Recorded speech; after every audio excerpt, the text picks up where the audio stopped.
ನೀರಿನಲ್ಲಿ ಮುಳುಗಡೆ ಆಗಿರ್ತಕ್ಕಂಥದ್ದು. ನಾನು ಅನಿಲ್ ಕುಮಾರ್ ಪೊಲೀಸ್ ಪಾಟೀಲ್ ಮಾತಾಡ್ತಾ ಇರೋದು.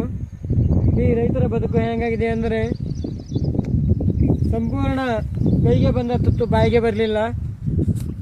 ಸಂಪೂರ್ಣವಾಗಿ ಈ ನಾರಂಜ ನದಿ ನೀರಿನ ಗೇಟ್ ಓಪನ್ ಮಾಡಿ ರೈತರಿಗೆ ಬಹಳಷ್ಟು ಸಂಕಟವನ್ನು ತಂದುಬಿಟ್ಟಿದೆ. ಮಾಡಬಾರ್ದಾಗಿತ್ತು. ಇಲ್ಲಿವರೆಗೂ ಇಷ್ಟು ಸಂಪೂರ್ಣ ಎಲ್ಲ ಭೂಮಿ ನೀರಿನಲ್ಲಿ ಜಲವೃತ ಆದರೂ ಕೂಡ ಇಲ್ಲಿವರೆಗೂ ಯಾವ ಅಧಿಕಾರಿಗಳು ಈ ಗ್ರಾಮಕ್ಕೆ ಲಗ್ಗೆ ಇಟ್ಟಿಲ್ಲ.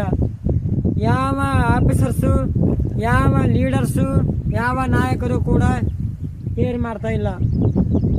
ಸಂಪೂರ್ಣ 2 ದಿವಸದಲ್ಲಿ ಕೈಗೆ ಬಂದಿರತಕ್ಕಂಥ ಕಳೆ ಇತ್ತು ಸಂಪೂರ್ಣ ನಾಶವಾಗಿ ಬಿಟ್ಟಿದೆ. ಸಂಪೂರ್ಣ ರೈತರ ಕಣ್ಣೀರಿನಲ್ಲಿ ಕೈ ತೊಳೆಯುವಂತಾಗಿದೆ.